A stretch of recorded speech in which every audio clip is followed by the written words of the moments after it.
Imagine an uninhabitable universe where a kid stole airplanes in your community. What if his motive was not about freedom, but a valiant rebellion against the corrupted system? I am themondli, and watch with ambition as we unpack the kid who stole not one, but 5 airplanes. Colton Harris Moore's heists with airplanes were met with terror. After being tossed behind bars in Green Hill School after his first arrest, Colton plunged into madness and refused to let his dreams fade away. As time went by, Colton found comfort in the prison library, where he binge-read books about flying airplanes. In a matter of months, he boldly flew out of his cell, past prison guards, and became public enemy number 1. And so, with Colton's grace of trying not to become a human buffet to poison ivy, he rushed out of the dense, dusty woods like he was late for a Call of Duty video game playing session. He bolted to a local airport in Commando Islands, swiftly snuck inside the first plane in front of him. In the meantime, Colton picked up a pilot manual like Hitler reading Shakespeare during bedtime, skimmed all the pages without skipping a beat, tossed it aside, and remarked, "On Naruto and Satoru Goro, I can fly this thing, bruv." And get this, he blasted the plane off the ground like 2 a.m. in Compton. Look at this kid. No degree, no flight experience, no resume, no ID, no driver's license. I wondered if 12 years a slave to the education system was even worth it. Colton inside a flying pencil case at the sky made him look like that freshman in high school who ghosted his identity just to hang out with middle-aged seniors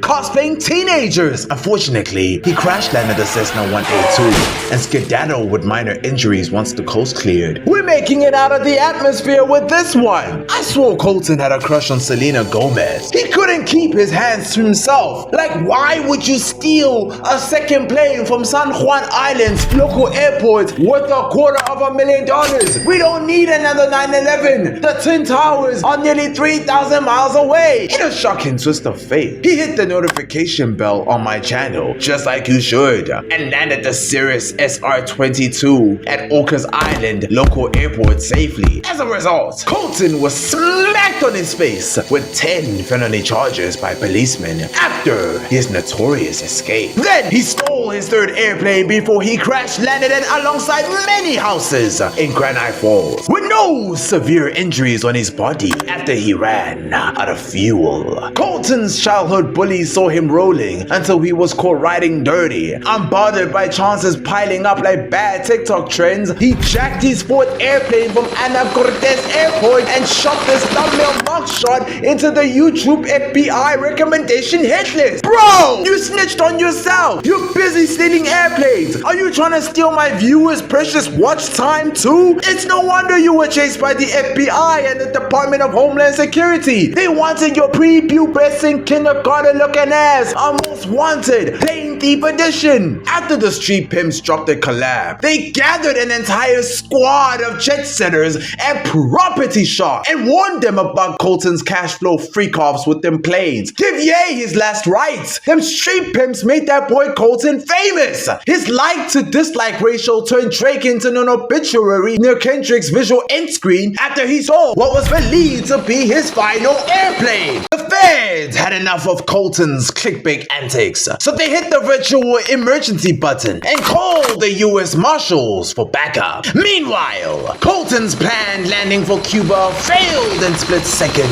so he crashed the Cessna 400 in the Bahamas without any significant injuries on himself. The national government was so stunned that they put the entire island on lockdown for Colton to be kept in check. Talk about a lifelong battle with yourself. It's no wonder this kid did all he could to avoid cell block 1 and his chances of sacrificing one of his kidneys to rizz up Millie Bobby Brown via live stream. I mean, we friends though, right?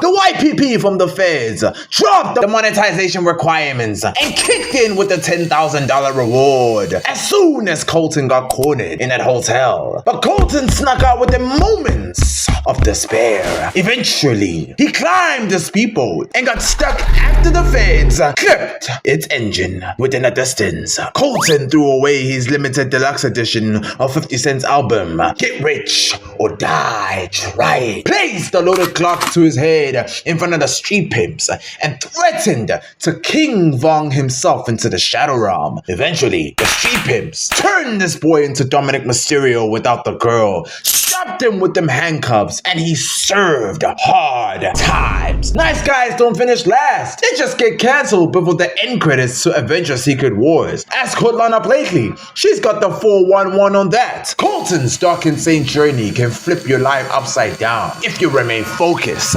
embrace growth through discomfort, and act towards your goal system every day. However, his demise from grace is a reminder of how crime doesn't pay unless you count those sweet views. Until then, everyone, I am themondli, and this is goodbye.